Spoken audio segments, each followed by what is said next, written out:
Good evening and welcome to Legit Paranormal News from legitpodcast.com. I am King Michael. This is the Paranormal News. It is March 8th, 2023, 0308 2023. I have nothing for the math geeks. 3 and 8 is 11, right? Maybe. I got nothing at all. Now, this is the news, paranormal news, as we see it. And I am King Michael. I'm Dreamy David Barr. Now, David, our top story. First, I got to say I like the shirt, Mike. Oh, I did not pass this through HR. I fully expect to be called in next Tuesday at 11:30. But I just got back from Block Island, hanging out Block Island ghost tours, and what are you gonna do? This is all I had packed. I'm on an island. I don't know what the producers expect of me. They expect too much. They do expect too much. We should have a dress down episode sometime. Well, I don't know how much more dress down I can get than this, Dave. You shouldn't have a tie on this shirt, but go ahead. Mike, we're going with an Egyptian theme for our top story this week in honor of scientists discovering a secret corridor near the main entrance of the Great Pyramid of Giza earlier this week. So that was my first concert, Dave. What's that? That was my very first rock concert. What's that? Walk Like an Egyptian. Oh, the Bengals? The Bengals were playing at Rhode Island College. Nice. And I don't know if it's nice. Actually, that was my second one. My first was Cheap Trick. I'm not proud of either one. I should probably have never brought it up. All right. So the corridor was 9 meters long, and it could lead to further discoveries, hopefully.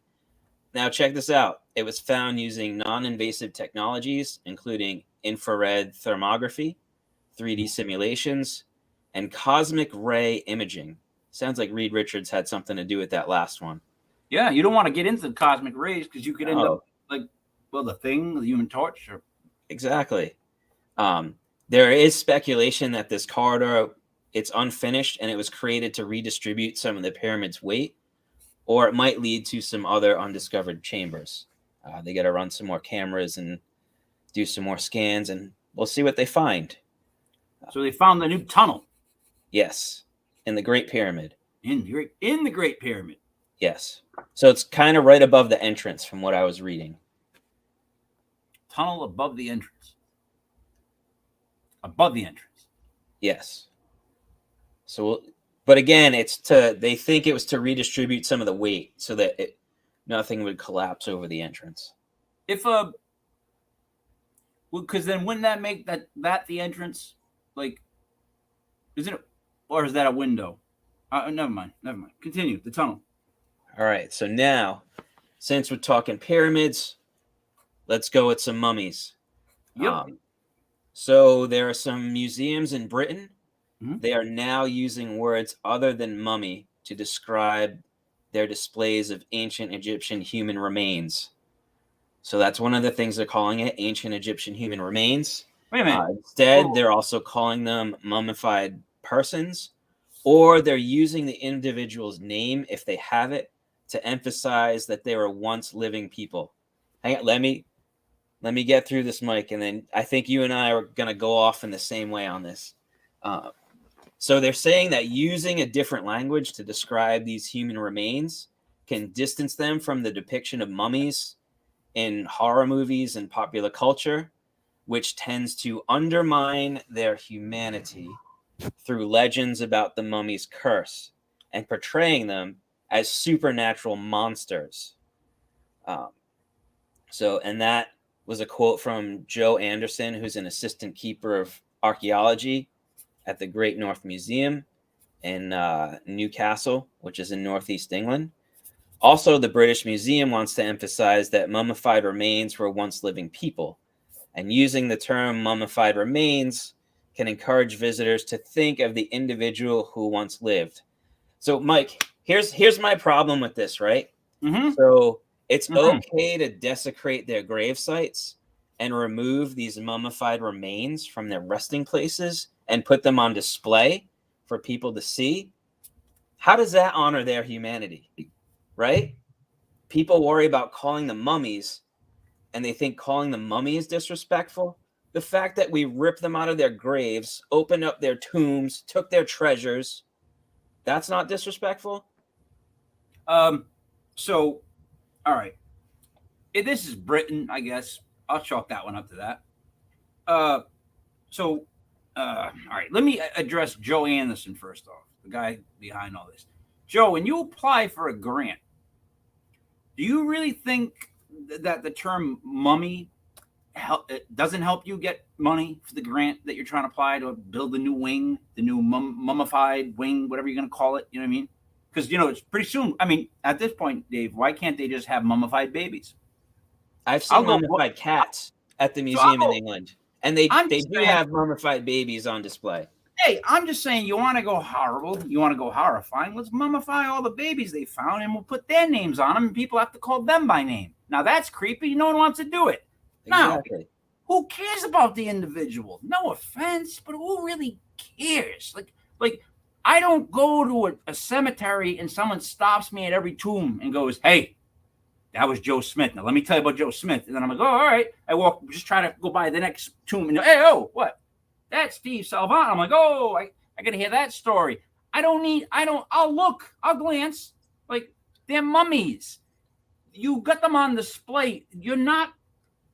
You don't got bling around them. There's no like that P. Diddy background where it's white and black, like it flashes and he looks big, small in the camera. There's none of that. It's just dusty mummies, and you want us to call them by name. And we know what? Is there a more grave robbing is what it is essentially. Bang! Yes, Audra, you are correct. Bang! They can do that, but God, I mean, when you display them, do it the right way. And you know what? There's that PC. You smell it?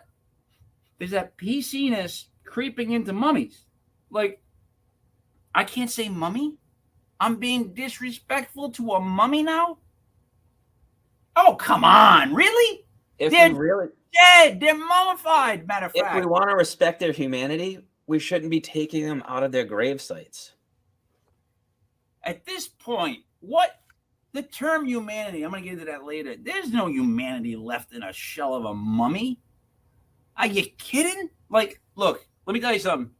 When I die, which it could be, I don't know anything.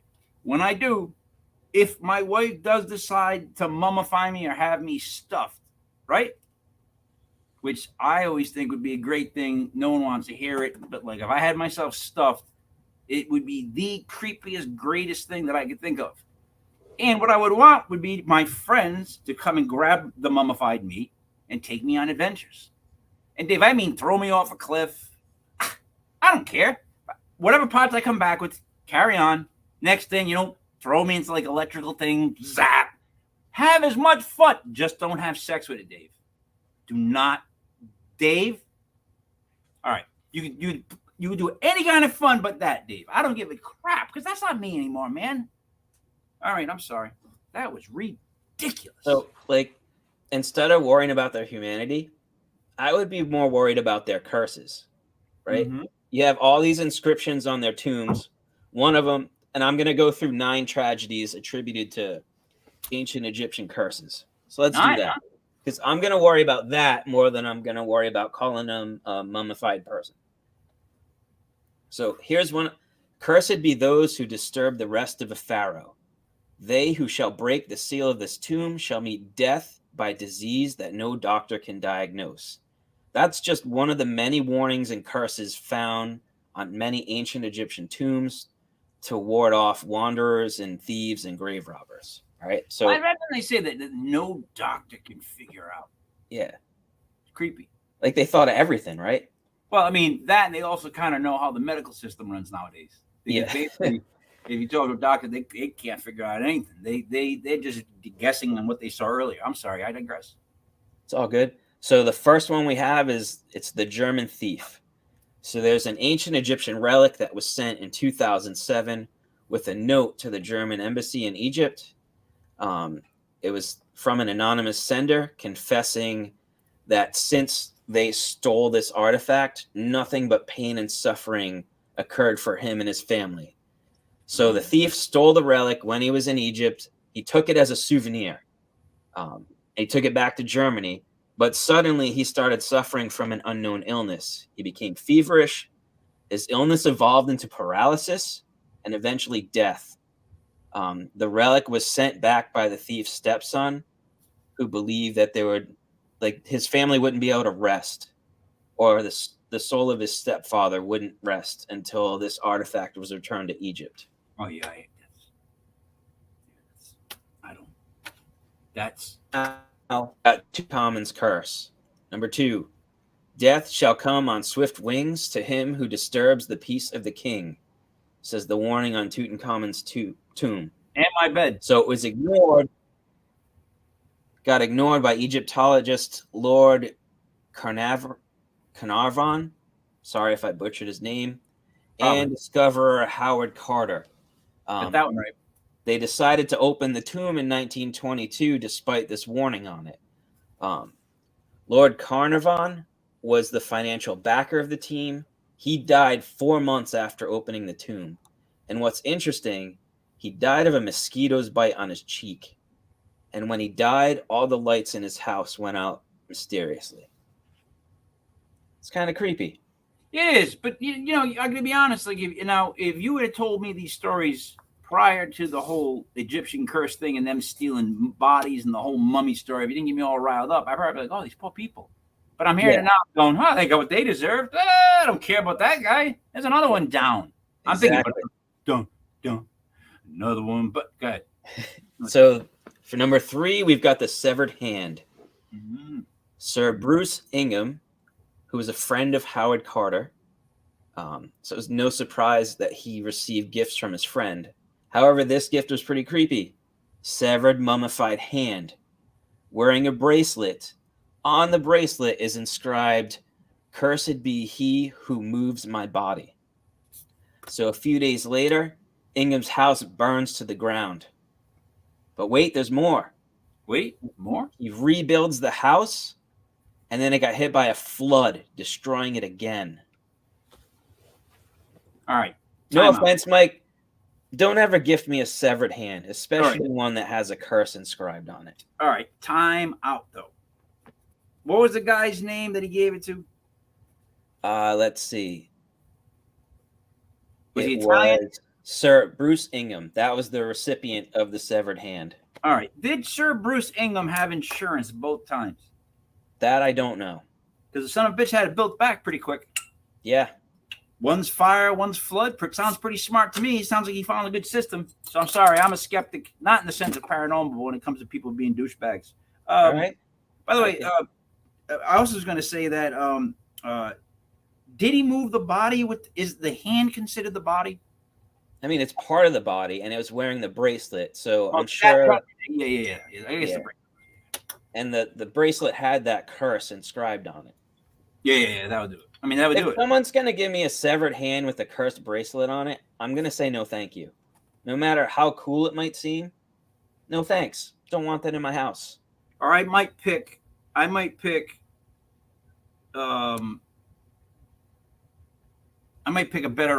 whatchamacallit. I just get texted the most. Yep. Let me digress. A hand, right? Yeah. The only curse I'm gonna accept is something that's like, I curse you with like abs. Right? Yeah. I mean, it might eventually get old, like when you're really old and you still got abs, like you have to explain that to people. Or like it's just dropped and but you got abs. I cursed you with a never-ending beer tap. So but that is a curse. Think about that one for a second. Never ending. Oh no. You know what I mean? So I'm sorry. Curse number 4. All right, on to number 4. Victims of Tutankhamun. So we have a wealthy American named George J. Gould. He visited Tutankhamun's tomb a year after its discovery, but he fell sick as soon as he left the tomb. Never recovered, died of pneumonia. We also have Sir Archibald Reed. He wasn't even on the expedition, but he was a radiologist. He was given the mummy of Tutankhamun to X-ray. He got sick the day after receiving the mummy, and he died less than a week later. Tutankhamun? Yes. So, and that the curse on that tomb was death shall come on swift wings to him who disturbs the peace of the king. So now we have multiple people dying after working with the king's body. Okay. So on to number 5, we have the Book of the Dead. Aaron Ember, he's an American Egyptologist. Okay. He dies in his house when it burns down just after hosting a lavish dinner party. Now, he and his family could have left safely, but he went back to save the documents he was working on called the Egyptian Book of the Dead. Oh. I'm sorry, I'm not running back into a burning house.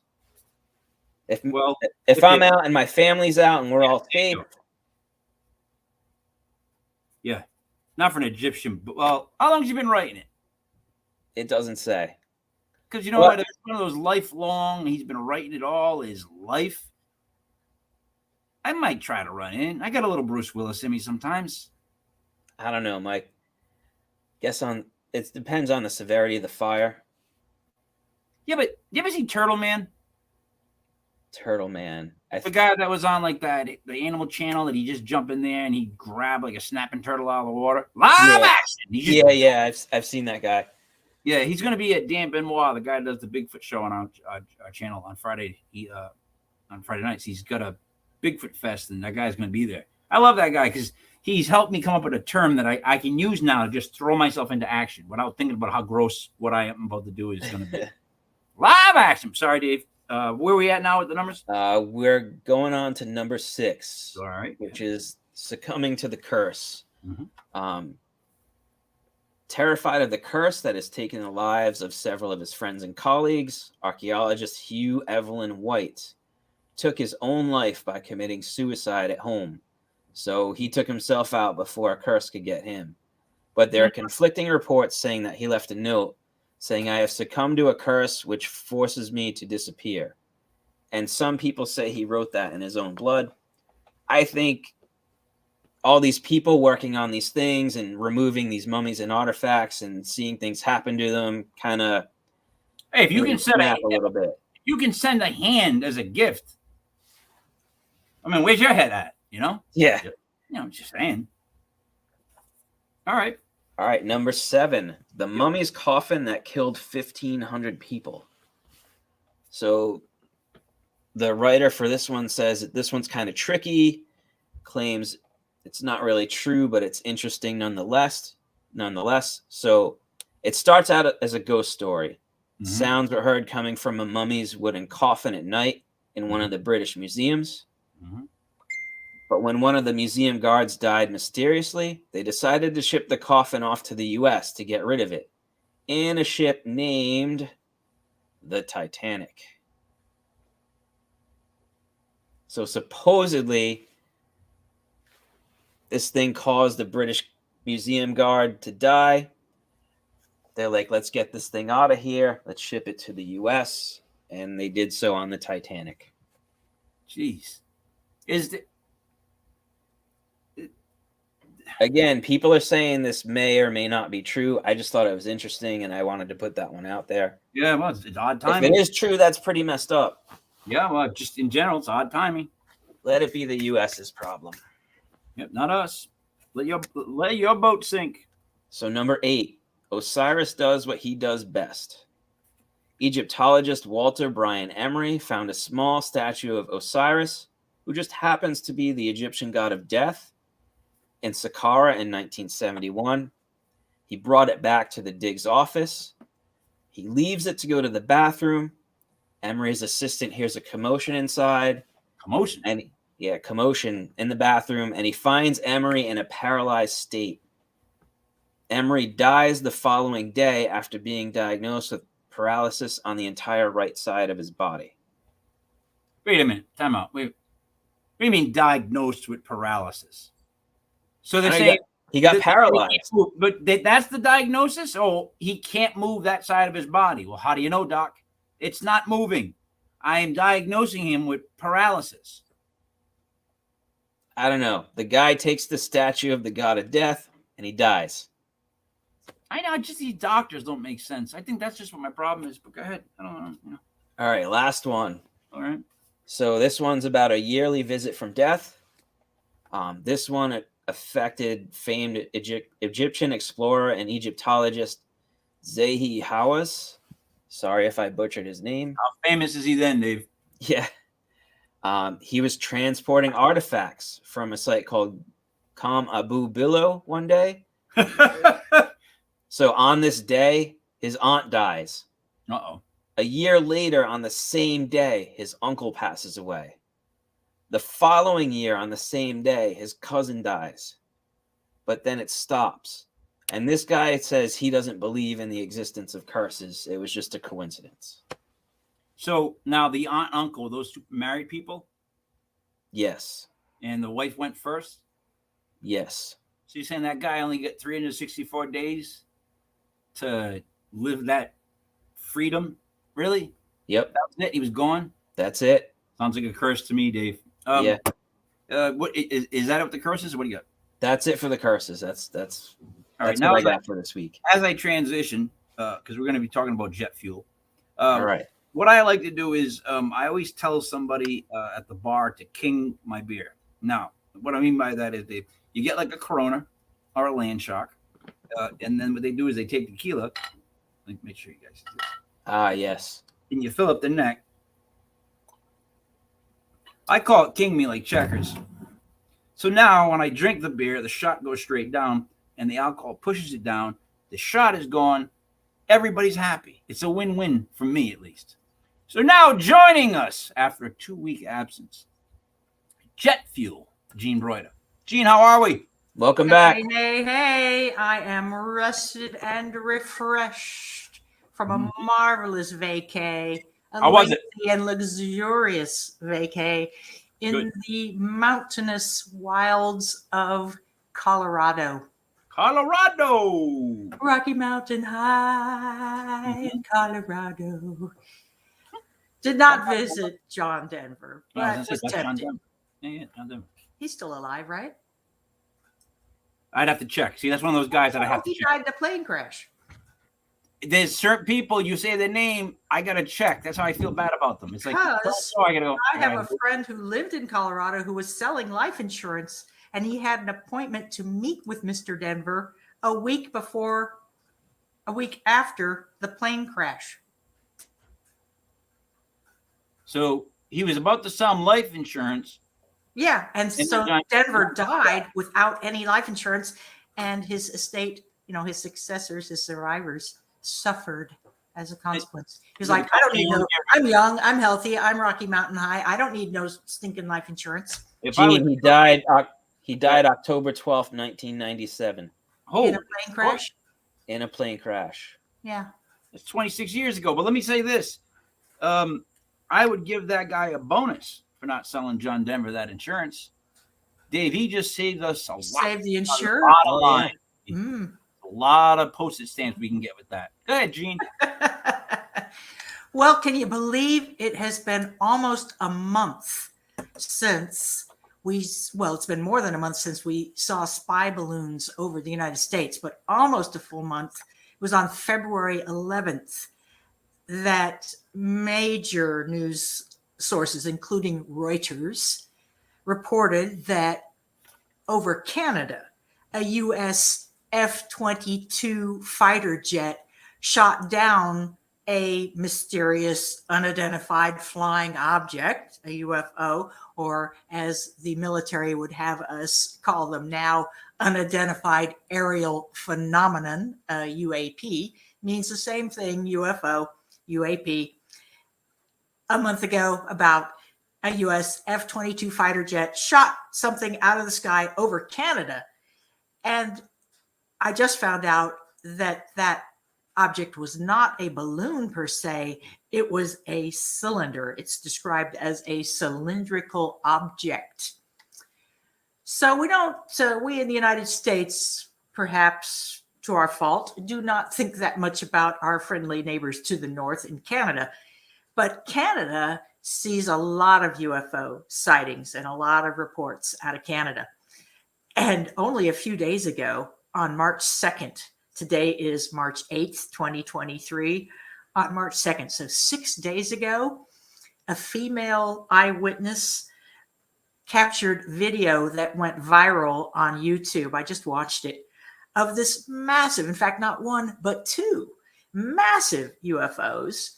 They are very, like I say, they're very large. She also shot examples of airplanes cruising around the skyline and showing the difference between.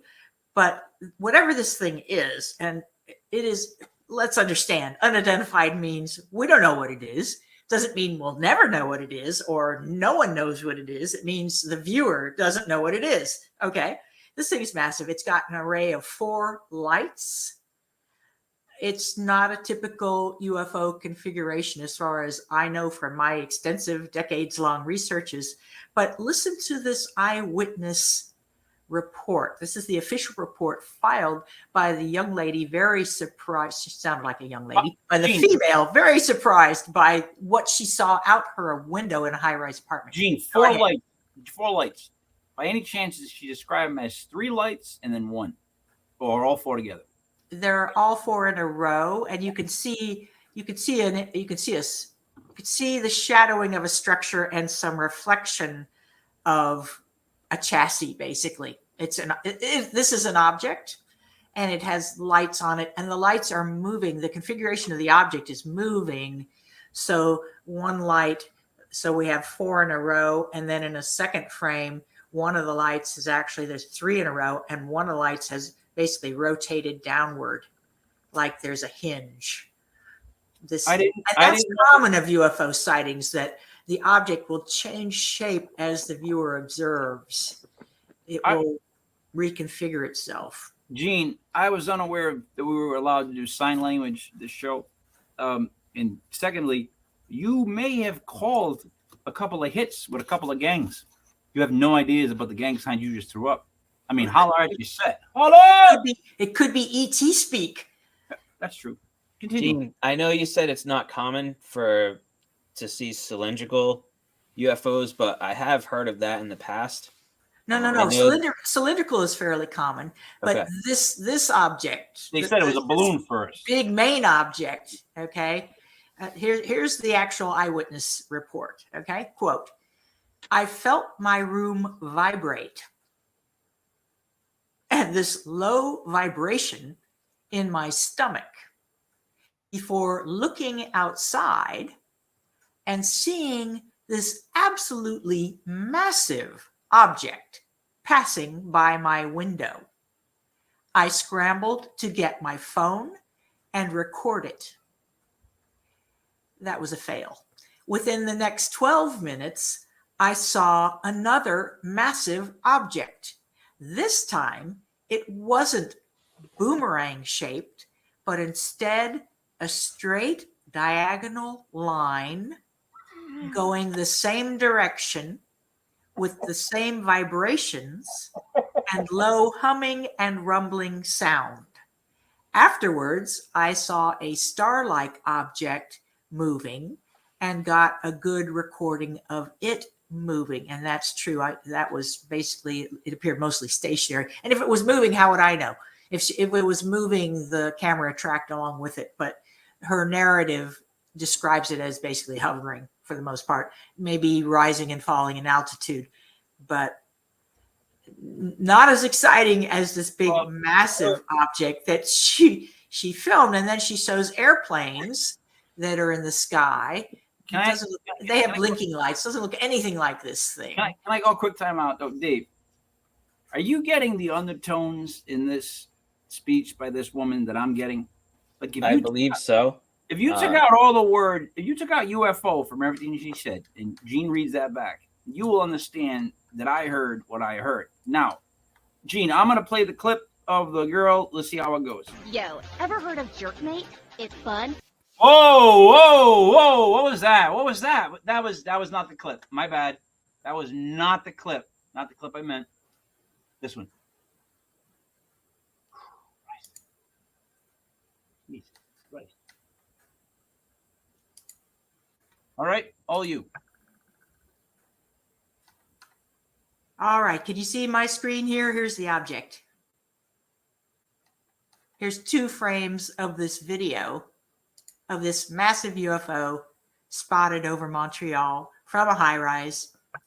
So on the left panel shows 3 lights in a row on a framework, a chassis. And it looks like this piece is at a right angle or articulates downward or at a right angle. In this case, the object appears to be, flat, or all the lights are certainly in a straight line. Doesn't look the same as this, and yet they were filmed in very short order. They were filmed close in time to each other, and that changing of shape of objects is not uncommon. Okay, Yeah. So what about, what up with Canada? What up with these things? Well, I went and did a little more research. I actually know researchers, UFO researchers in Canada, and I meet with them on occasion. What's that all about? Sorry. There is a website called UFO Hunters, UFO dash or hyphen hunters.com, if you care to check that out. They have a list of latest UFO sightings in Canada. And would you know it, there have been sightings this year. I just want to briefly touch on these. I found the descriptions very interesting. How do you describe it, looking at the image that we have from the more recent sighting 6 days ago? How would you verbally describe that object? It almost looks like a double set of binoculars or something. If you took 2 pairs of binoculars and attached them somehow. I don't know how to describe things. I'm not great at that. That was pretty good. I thought that. Okay, fine. I like that. That was pretty good. You just did. Okay, so out of Red Deer, Alberta, Canada, on January 28th this year, someone reported to UFO-hunters.com a circular rope shaped object. Okay, and that was from 7:30 p.m. to 10:45 p.m. That's a very lengthy sighting. Okay. That's a hovering. Then this circular rope apparently was reported. Okay, so 5 days later, on February 4th, a second sighting of the same, or I shouldn't say the same, of another object described as a circular rope. Who's came out of the same place, Red Deer, Alberta, Canada. Oh, so Red Deer, Alberta, Canada had 2 sightings of a circular rope in the sky, unknown. And you know what? When I read these reports, that's about all I read into it. It's like, okay, that's what they saw. They saw a circular rope, something that looked like a circular rope. What else we got? I'm going to butcher this name because it's Native American. Really Oshawa in Ontario. February 10th, a dark, roundish, changing shape object. And it was a sighting of, under 1 minute. So brief. Okay, great. What's the next one? Beamsville, Ontario, Canada. On February 12th, so 2 days after the previous one, multiple single lights in a straight formation. And that lasted 10 to 15 seconds. Same place, same date. Looks like either 2 people saw the same thing or it's a duplicate report. Can't tell. Out of Newmarket, Ontario, February 24th, a bright ball of white light. Okay. Out of Thurstonia, Ontario, a circular object that was spotted for 15 minutes. No more description. These are very sparse descriptions, I have to say. Very boring people, Canadians, is what the problem is. I don't know, man. Stuff. They call it There's a rope. one more. Hamilton, Ontario, March 1st. So that was a week ago. A circle where it didn't belong in the sky. So there's big doings out of Canada. I mean, this is just a sprinkling. There are 27 pages on this website. But of 267 entries. So then, Gene, what happened?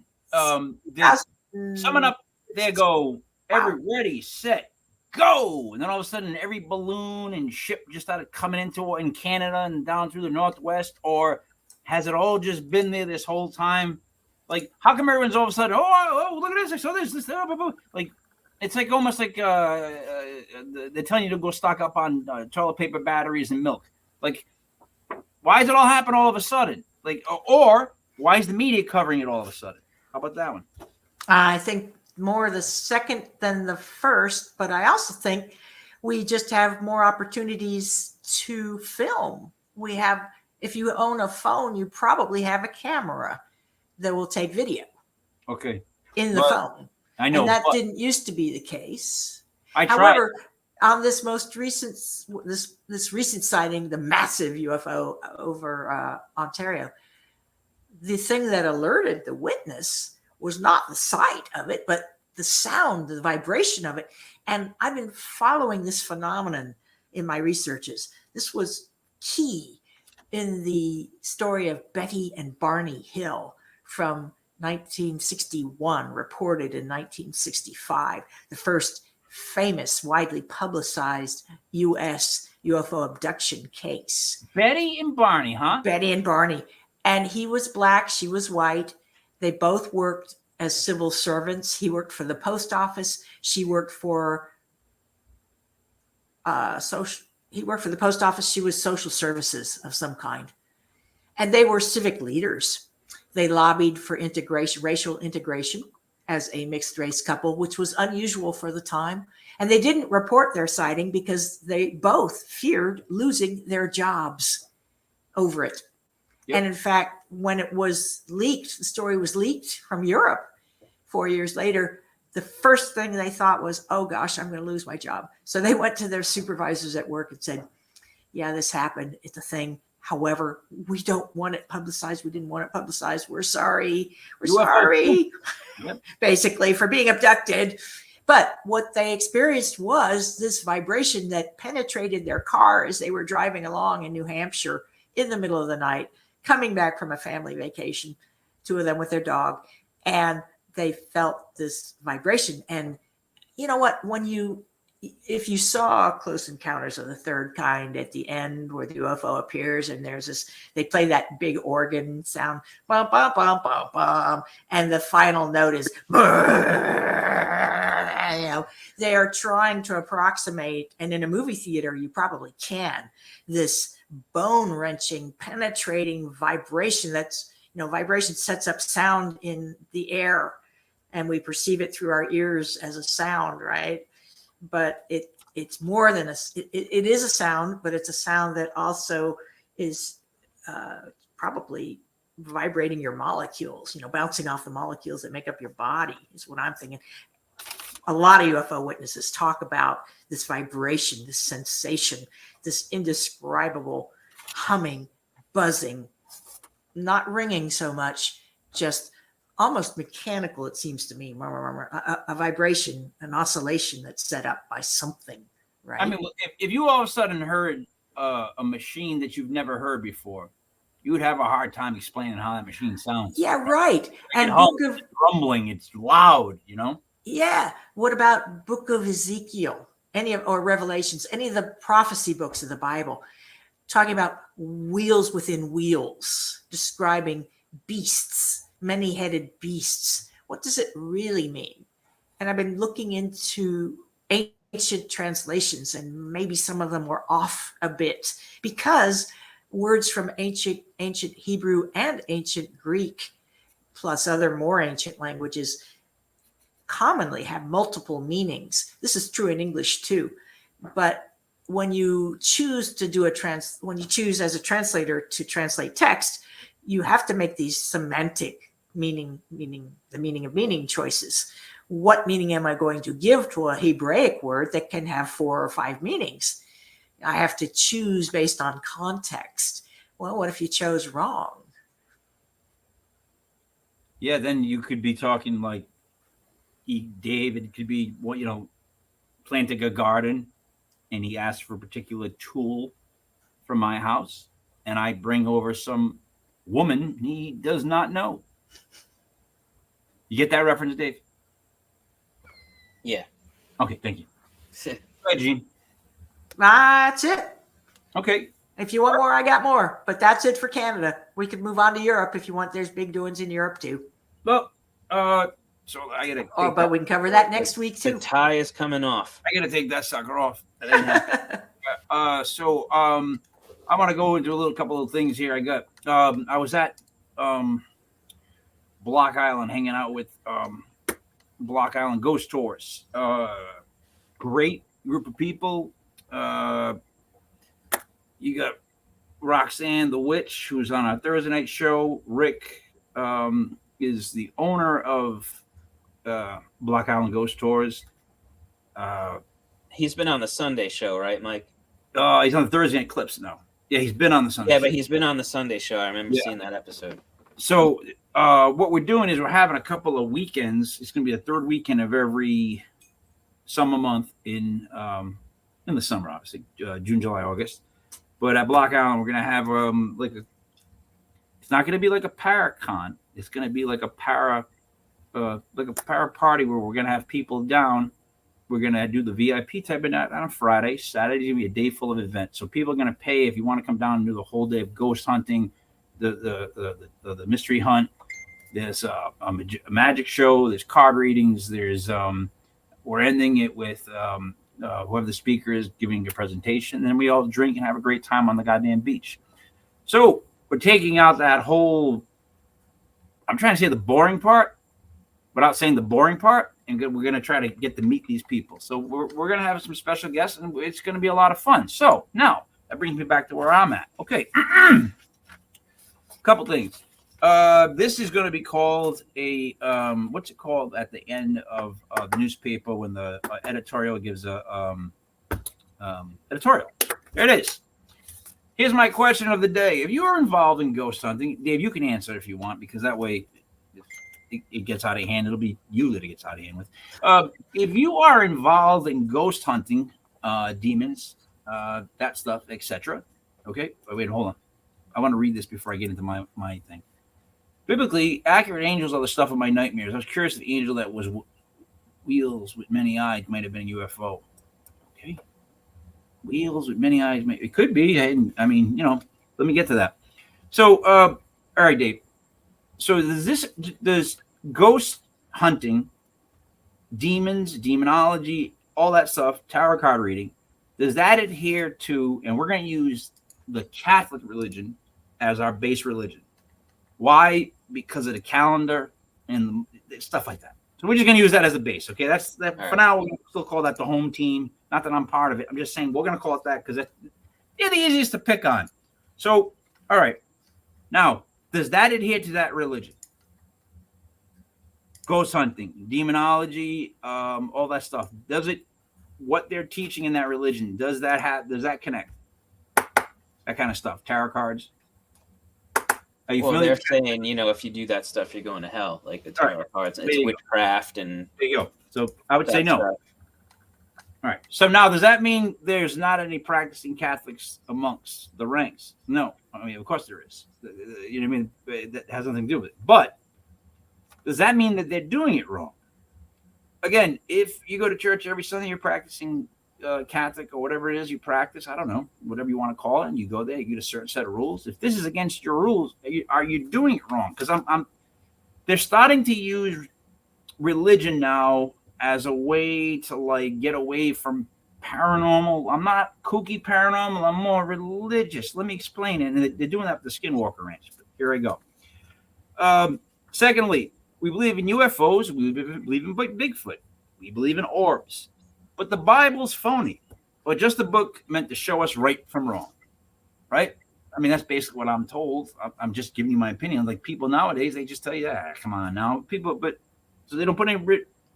all right. Or what if all that stuff happens? What if we all don't have to be religious? Maybe it's because we are all personally connected. So we are the religion. Like if you let one guy kick a donkey, I mean, hell, you gotta let the other guy kick the donkey.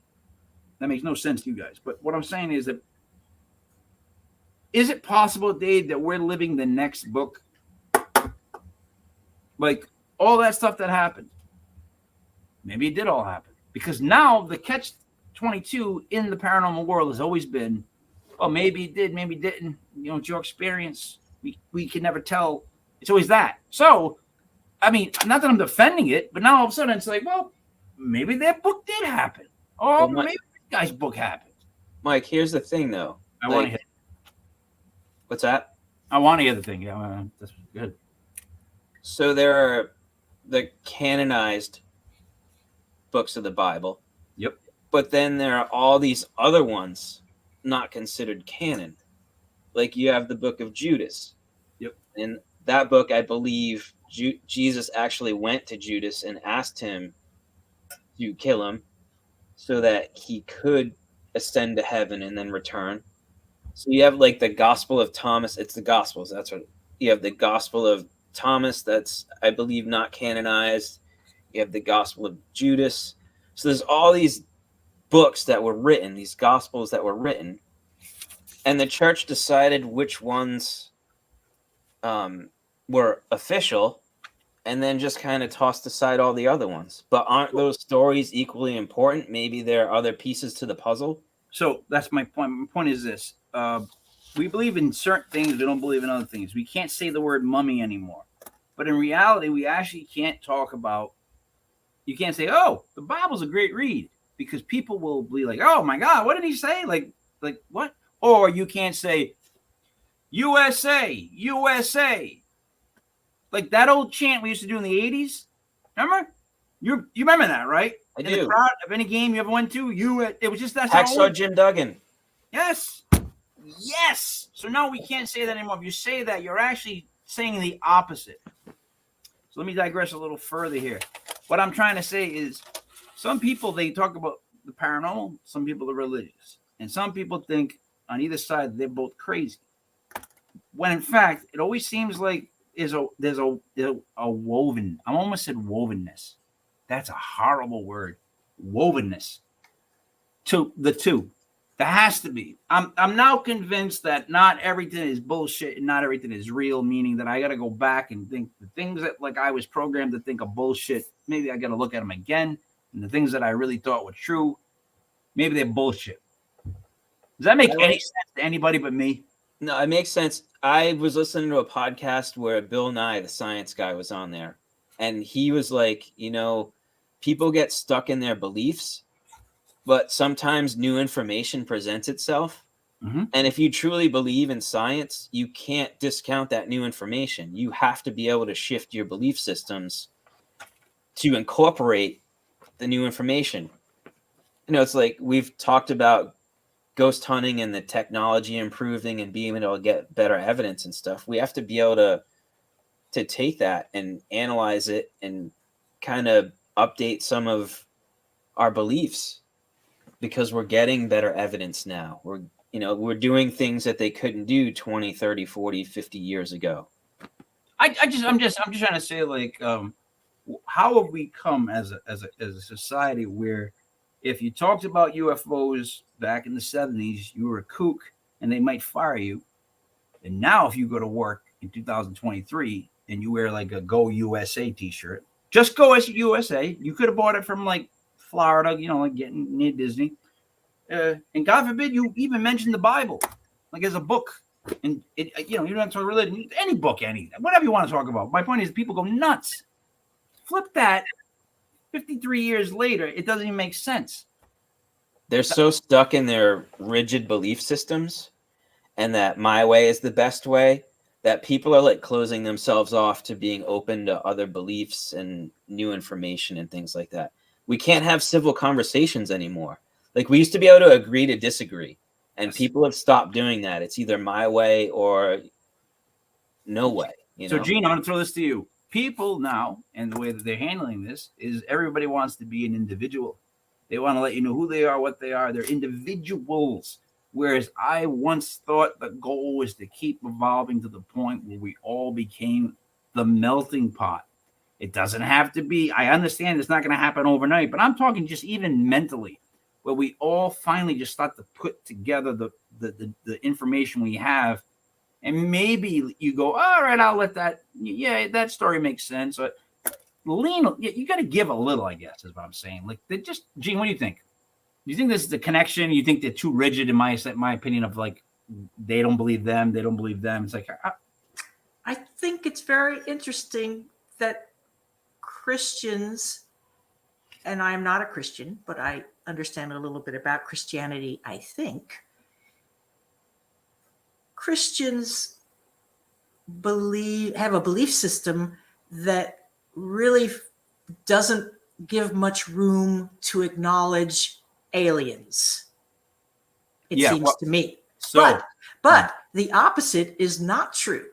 There are plenty of ufologists, people who research UFOs, myself included, who can easily integrate biblical accounts into a UFO-driven universe or series of universes. Easily done. And there are many, many, many books written on this topic, so I won't go into great length with it. But what's interesting is that if you can allow in your mind for the possibility that a universal divine source called God has created everything, including all kinds of extraterrestrial races of all kinds of ages and abilities and creativities and creations, then the Bible takes on a whole different meaning. If you treat the Bible as a translated set of texts, which it is, we know that it is, and you replace a few key words, all of a sudden a code is revealed, basically a code that allows very easily for the acceptance and existence of many races of aliens, including the phrase from the Bible that man was made in the image of the gods, not of God with a capital G, lowercase gods. So basically, if you replace gods with aliens or ETs, the Bible takes on a whole new flavor. But now, but let me just continue. Here. Okay, so ufologists have a fairly easy time integrating all world religions under the umbrage of an ET reality. There are ETs. We are part ETs. That there is. It's not us and them. It's we. It's this universality of consciousness. However, Earth is considered the most dense of, or certainly one of the most dense of planets. This is from esoteric lore that once manifested on the plane or incarnated on the plane, the planet Earth, it's very hard to be celestial, to be divine. It's hard to channel divinity here. And that's part of the challenge of coming here, is to see how divine you could be while being earthbound. So talking about mindsets, in terms of Christianity, there is an inherent intolerance, it seems, towards an alien set of universes, but the opposite is not true. What's your take on it? Dave, what I was trying to say was, they're so polar opposite that they keep calling each other wrong completely. Yes. Jean just did that about that other side. She just said they're too rigid. She used words like that were difficult. Every adjective would have her was tough. When it came to the ufologists, it was easy. Words like that came up.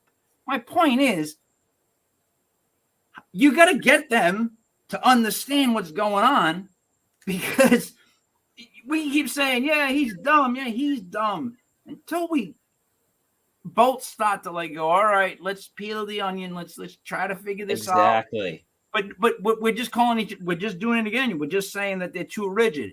All right, maybe they are. That's your advantage. Know that going into the conversation, but work with them. Try to get all these people together. Try to get them to open, because I think that the new round are going to think differently.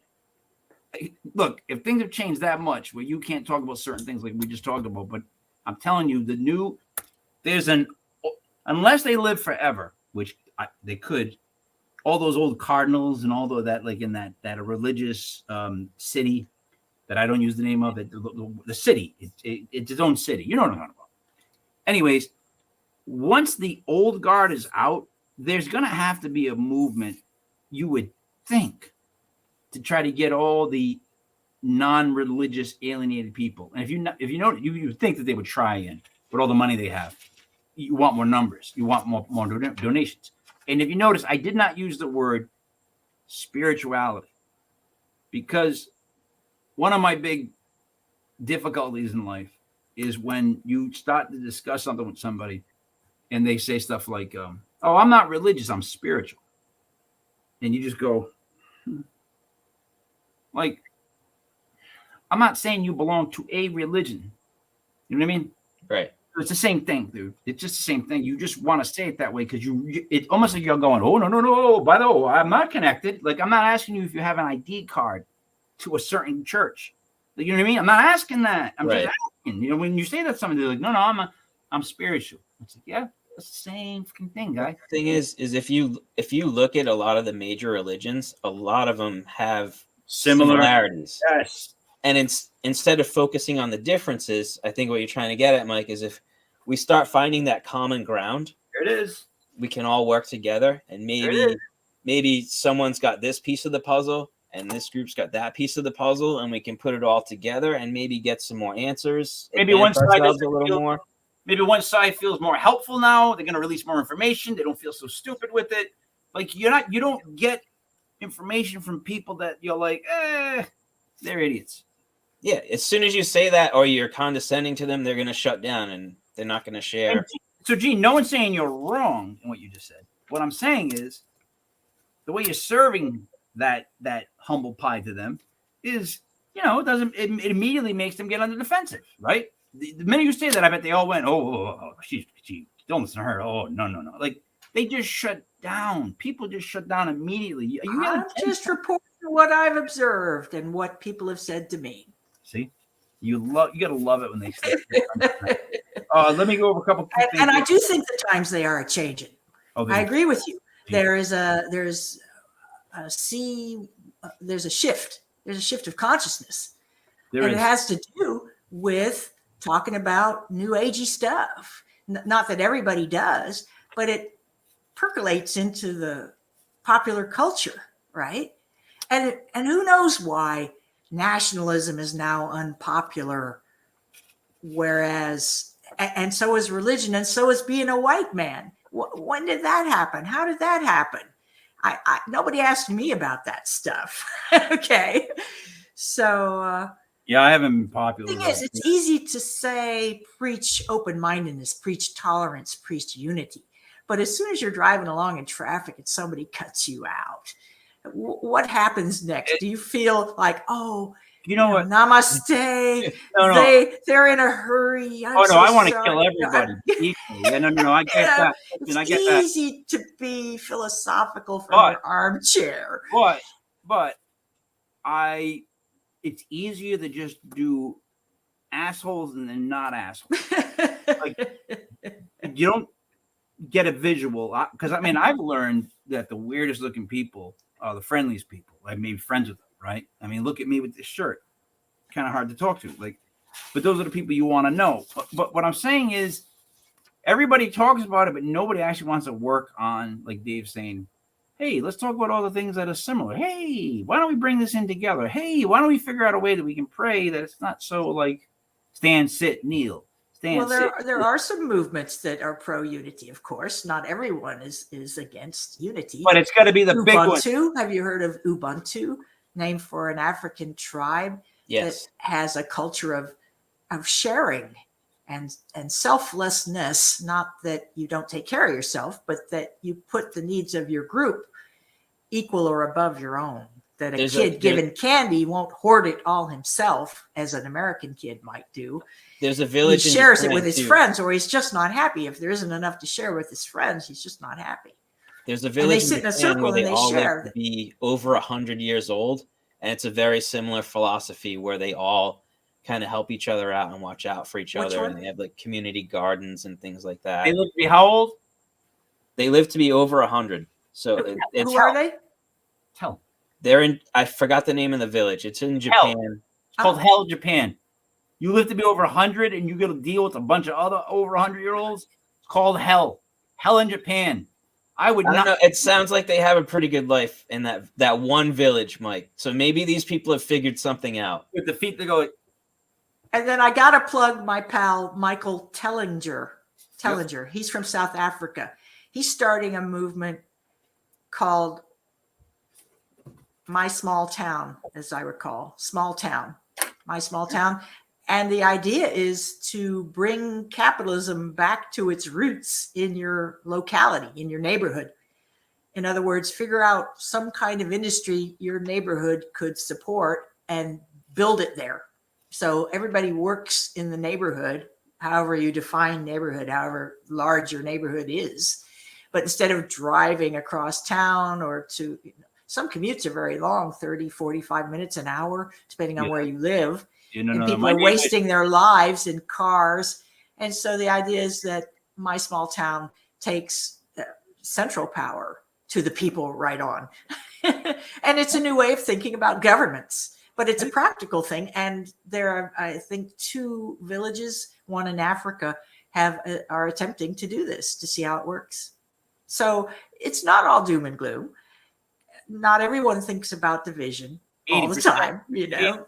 Doom and gloom. The times they are changing. Let me just explain. So I got to read 2 quick things before. Actually, I got to read 3 quick things before we get off. So one was the New York Post sent out a guy to do a recap on Skinwalker Ranch, and then he did this YouTube documentary on it. And here's my problem with it. So the guy's name is Stephen Greenstreet, right? Here's what he writes underneath this video. Stephen Greenstreet, host and producer of The Basement Office. Right away, it's like, I should know you. He writes, skeptical of past myths, but open-minded to the possibility of new discoveries. Right there, he doesn't even have to say another word. I know what kind of guy this is. Then he writes, he's writing about himself. Greenstreet sets out on an exclusive tour of the heavily surveilled property, combs through hours of video footage, and works with experts to try and find a glimmer of truth. His choice of words are he's a prick. Basically, is what I'm trying to tell you about this guy. Like he went out there. If you watch the video, all he does is set this guy up. He's like, he told some other guy on a podcast like 8 years ago that when, he had to take a leak, he went out back. Watch what he said when I asked him. Well, where'd you have to take that leak 8 years ago? Well, I don't know. Probably went to the bathroom. Got him. You know what I mean? It's like, bullshit. You're just setting the guy up. All right. Secondly, if you guys saw the footage of the shaman being helped around the thing, I don't know what to think of that. I don't know how it's edited. But the only thing I thought the whole time I watched it was tackle him, grab the spear. Like, that's all I thought. I'll end with this. I got to read this. Damien Doolittle from downtown. God damn it. I'm sorry, guys. We've got sponsors I have to read for. Highharvest.net, highharvest.net, the only place for edibles, and that's the God's honest truth. Their cookies are phenomenal. Not that I know, but I do. I will save Damien Doolittle for another time. Really quickly, I'm going to ask you guys this. So I had problems with my cell phone, and I lost my mind, and I'm going to explain to you why, and I'm asking for help. So now, first off, I had to call the doctor's office. That's the whole point of this, right? Because I wasn't feeling good coming back from Block Island. Now, the doctor's office, see, I knew I was in a bad state of mind, right? Because when the doctor's office says, it answers and says, if this is a true emergency, please hang up and dial 911. And it's like, God help us. Who the frig needs this recording? Who is calling their doctor when they're having a heart attack and going, well, yeah, that's right, 911. Like, it's the dumbest, most Anyways, I call the cell phone company.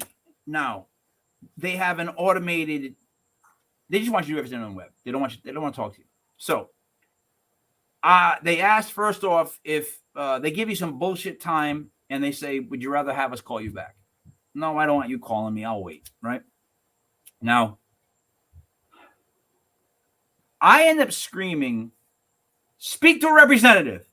Speak to a representative!" Like a mad person.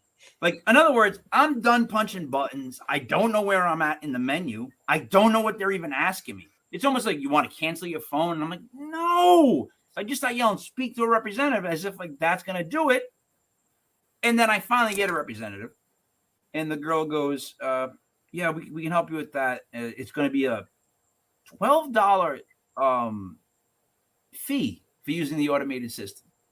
I said, so for talking to you, it's $12, basically? She's like, yeah. So I realized I'm paying your job in a weird way. Like, this is a gimmick. Like, what the fuck? Like, why? How come? Let me ask you something. What type of company will not talk to you? And if they do talk to you, they charge you $12 more. Tell me that. Other than cell phone companies and probably doctors' offices. Who does that? Let me ask you this, Mike. Okay. How about a bank who charges you a monthly fee if you don't have a certain balance in one of your accounts? Like, I'm holding my money there. It's costing them nothing. They're using my money for like loans and stuff. And they want to charge me. There's a fee for everything now. Banks are like pisses me off. They're like musical chairs. I keep waiting for the music to stop, everybody to run to the bank, and all of us to just go belly up. Right? That's one of my nightmares, Gene. How about that? Everybody goes to the bank all at once and it's like, give me my money. And then they don't have it. They just don't have it to give everybody, right? You can't have it. You couldn't. It would be awful. What if we all decided we wanted our money back? Mike, here's a trick my grandpa used to do to get to a representative faster. He used to just mumble. He'd go, Oh, yeah, you're right. And the thing would go, "I'm sorry, I can't understand you. Let me Please connect hold. you to a representative." Yeah, please hold. You're right. You know what? I don't even talk to the machines. I won't talk to them. I've refused jobs where I would use my voice to help program such machines. I won't do it. And So no that's Siri, where I draw the line. And so no instead, I just keep pushing buttons, numbers. Zero is for operator. So I just keep pushing zeros, and I just pretend I have laryngitis or I'm a mute, and I can't talk to. I refuse to talk to a voice menu. I won't. All right, but here's the thing. And my phone company was going to charge me $5 for going through chat, as you did, and finally getting to a real person. And they mentioned that it was $5 to accept a payment. I was going to pay online, but the website was broken. And I asked why the website was broken. And the person said, well, a lot of people are paying bills this time of the month. And I said, well, if that's the case, why don't you build out your website to allow for that increased traffic? In other words, this is your problem, not mine. And when the dude said at the end, somehow I was speaking with him, and when he said, it's $5. Basically, normally it's $5. I said, well, I certainly hope you're not intending to charge me when I had every intention. I had no intention of even speaking with you. It shouldn't be necessary. Everything that we're doing here, I should be able to do on your website. Your website is at fault, not me. And when people providing service to me that I'm paying money for, cop attitude like that, I take my business elsewhere. I vote with my wallet. And the other situation you described where everybody wants their money at once out of their banking institution, that's called a bank run. It's happened before. Bad things happen. So don't do that. Everyone. What if everyone? Don't do that. That's called a bank run. We don't want that. And the thing is, banks fail when that happens. They do. So don't do that to yourself. I'm not gonna. I just have a really shitty company, if I'm being honest, that I deal with. I'm gonna mention T-Mobile. Like, I'm not gonna say the name out loud. T-Mobile. I would never say T-Mobile. I didn't just say, hey, that's mine too. T-Mobile out loud. I've never seen T-Mobile. I've never heard of that. I've never heard of that company, but I've heard of T-Maybe, as in maybe your call will go through. Yeah. Or maybe your bill will be correct. Or maybe you can pay online, so we don't have to charge you $5. $12 for an automated system. That's like paying my utility bills. There's provision on the payment screens for a convenience fee. Yes. Any company that charges me a convenience fee to run my credit card so they get paid instantaneously, basically, I'm going to mail the payment and make somebody open that envelope. They're going to have to pay somebody extra to open the envelope and process it. You know, they hate handling paper. Offices hate handling paper now. So if you're going to punish me with some sort of convenience fee when it's not about my convenience. It might be convenient for you. It's really recouping your credit card processing fee. Let's call it what it is. Yes. And I've been watching a lot of George Carlin lately. But no, it's a YouTube keeps serving it up to me, and he talks about this kind of semantic chicanery. Oh, it's all don't use your words to befuddle me. It's all play words, but like no, convenience, dude. That's the best term. It's a convenience. National security. That's the other one that we get a lot of BS hidden behind. Oh, national security. Sure. Dave, what do you think about anything? Anything? Oh, I hate all that stuff. I hate the convenience fees. I hate fees for customer service. Like, screw them all. Seriously. And we should still get to call them mummies. Well, why can't we call them mummies? What's up with that? Yeah, there's no mothers unite and say no. What now? It doesn't honor their humanity. It lumps them in with the supernatural creatures from horror movies, and we forget that those people were people. So now they're calling them mummified persons or by their name if their name is persons known. Of mummification. As they move the display case. Yeah, and they shuffle them over like dummies. People of mummification. And take their hands with their cursed bracelets. Yeah. And gift them to people. We should sell cursed hands with bracelets. And I bet you people would come up. That was a big deal in the Middle Ages, selling relics of saints and Jesus Christ. You know, how many nails were there really? I shouldn't laugh because this is very important. No, it's not funny, but who knows? That's another thing. Who knows? I don't know. But I was thinking of Blackadder, the show starring the very talented Rowan Atkinson, who later played Mr. Bean. Oh, Mr. Bean. You know what? And Blackadder ran for 4 seasons. The first season was set in the Middle Ages, and if you have not seen it, it is a rib splitter. Also, later seasons featured Hugh Laurie, who became Dr. House. So wait a minute. Laurie is an acting tour de force as well. So, all right. Now, first of all, we may just set a record for Mr. Bean being complimented and the term rib splitter being used in the same sentence for the first time on YouTube. And I mean, come on, man. When's the last time people went, oh, Mr. Bean? Yeah, you know who's really good? Mr. Bean. But I don't like the character Mr. Bean, but I love the actor Rowan Atkinson as Blackadder. All right. I think Blackadder is best. That was a great show. I don't care for Mr. Bean. It got buried by Mr. Bean. Annoying. Mr. Bean's annoying. When you become a character that's big like Mr. Bean, like Pee Wee Herman. Who? Pee Wee Herman. But I like Pee Wee Herman. What about the other guy? This guy saves Halloween. He had the dumb. Oh, Ernest. Ernest. No. Ernest. Yeah, Jim Varney. Jim Varney. There's a guy that was a comedian, Jim Varney, standing back everything. Then he did Ernest in a movie, and then all of a sudden it was like Clifford the Big Red Dog. It was like Ernest goes to camp. Ernest goes to Halloween. Ernest goes to Christmas. Like they would just Ernest goes to jail. Yeah, right. I miss Ernest. What was his catchphrase? Something about Vern. Know what I mean? Know what I mean, Vern?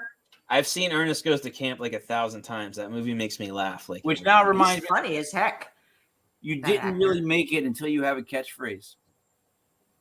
I stand by that. Like I'm struggling for my catchphrase. My favorite people, I just know the catchphrases. It's like they say certain things. If I said Matthew McConaughey, you know what you'd all say, right? Dave? I don't. I'm all right. That doesn't come to mind. What's that? All right. Like that's the minute. That's a great McConaughey. Oh, I do. Yeah, let's not get into my impressions. But wow. Get out the puppets. Let's have a show. Yeah, right. I have a celebrity show. I do a funny Pacino because Pacino is basically just confused. But Dave, what do you want to say to wrap it up? Welcome back, Gene. Good to have you back. Glad you had a good vacation. And I'm still gonna call them mummies. Me too. Gene, what do you want to say to wrap it up? Check out my book on Amazon. Here it is.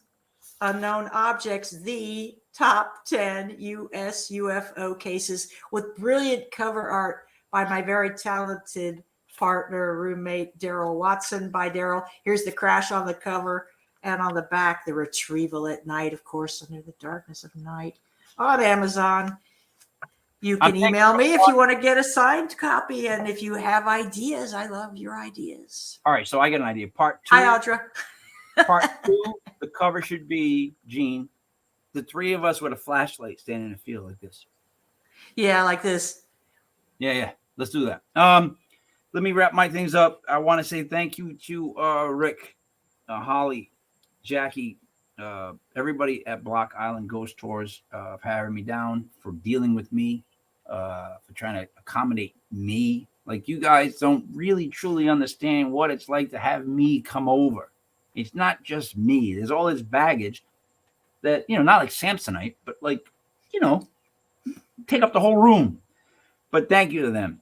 To Jai Mack, Janita, who's been on our podcast before. I hope for a healthy recovery. I hope that you beat whatever it is that that I'm talking about. Take care of what you got to take care of, and I hope you do feel better. So, as I say that, let me wrap it up. For Dreamy David Barr, for Jet Fuel Gene Broida, it is me, Mike Lepre, King Mike L. This was Legit Paranormal News, brought to you by LegitPodcast.com. We will see you again next Wednesday, tomorrow night at 8:05. Legit Paranormal Clips. We got a couple of doozies, dandies. I can't think of any other words. Rib splitters.